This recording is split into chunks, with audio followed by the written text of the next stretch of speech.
Storm Team 11 meteorologist Jared Sellers. Well, good afternoon, everyone. We are tracking at least some thunderstorm activity out there this afternoon, and we did see at least a few lightning strikes in down or just outside of Johnson City as this line of showers, very heavy rainfall, as well as potentially some small hail. We saw a better hail core there just a second ago. This is our next radar loop, or radar, I should say, hit, because we get a new one about every 5 minutes or so. And still seeing some of that heavy rainfall as well as thunderstorm activity. But a closer look at what's going on. The rainfall is currently moving through Johnson City as we speak. And you can see it's very slow moving, at least slow moving thunderstorm, that is. So rainfall wise, definitely bringing some heavy rainfall rates and definitely a lot of thunderstorm activity. Now, this just moved into Johnson City, so really hasn't accumulated much, but I can report at least one of our cameras in Johnson City because the storm was so strong. And it's looking like it saw about some strong winds, and I can go ahead and show you those winds actually currently. So we'll go ahead and look at those winds.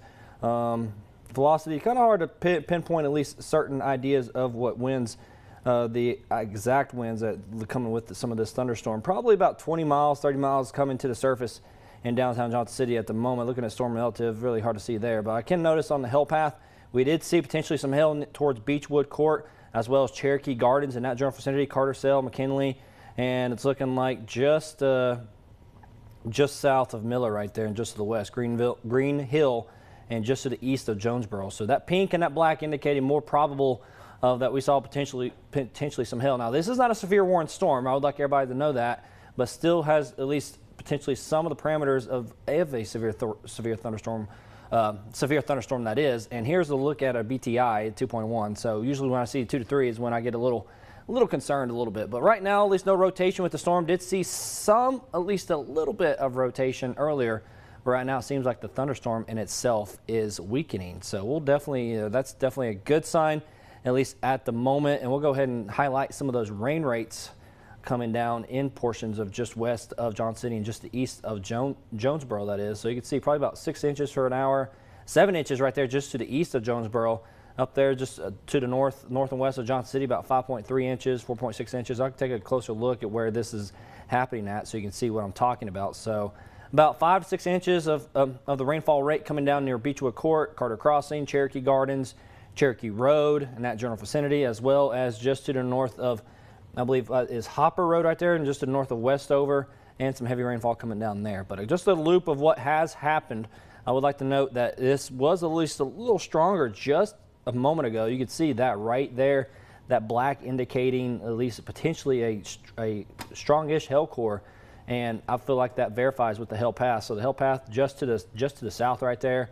So that is what we are tracking at the moment, and we'll go ahead and at least run Barron 2-hour radar so you can see when will it clear, because obviously the main issue is the ETSU game later this evening at 5:30. Obviously that is also about 4 hours away, but still some thunderstorms are possible. Here's a closer look at least at the Barron now 2-hour cast of what it is expecting. So there's that thunderstorm right there, as well as strong thunderstorms moving through the Unicoi area and just to the west of at least Johnson City and just to the south and east of Rogersville. But over the next 2 hours, that thunderstorm will likely start to move out very, very slowly, probably at least by the 3 p.m. hour, I would say. And then we get it quiet down, but that doesn't mean we won't see our fair share of thunderstorms later on this evening as well, because these thunderstorms have produced very quickly, or have come together very quickly, as this one was kind of just came together in a short period of time and then just boom, blew up. So yes, very strong thunderstorms still coming through Johnson City, actually probably coming through Johnson City as we speak.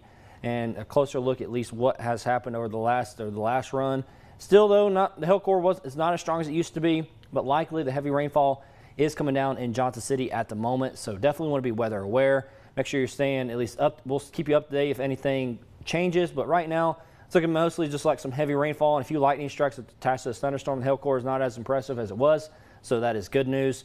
And rainfall rates, as I mentioned before, closer to about 6 to 7 inches in a short period of time. Now, I don't think you will get, that's in an hour actually, I should say, but I do think we could see potentially maybe 1 inch or 2 of rainfall in a short period of time within this thunderstorm. That has been the main concern today, as we have already seen at least thunderstorms produce flash flood warnings all the way up in Hawkins County and near at least Sullivan County as well. So these thunderstorms can pack a punch, can potentially have some small hail attached as well as damaging winds.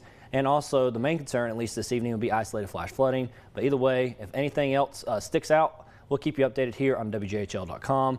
And also make sure you're staying weather aware as we head through the next at least few hours or so. The conditions should improve as we head into the overnight hours and in for your Sunday, so that's good news. But either way, it's going to be a wet one throughout the remainder of your Saturday with more thunderstorms possible this evening. You can look at the latest forecasts on WJHL.com, and we'll keep you updated here on WJHL if anything else happens. For now, that is all I have, and make sure you are just having that umbrella or that raincoat as I leave you now.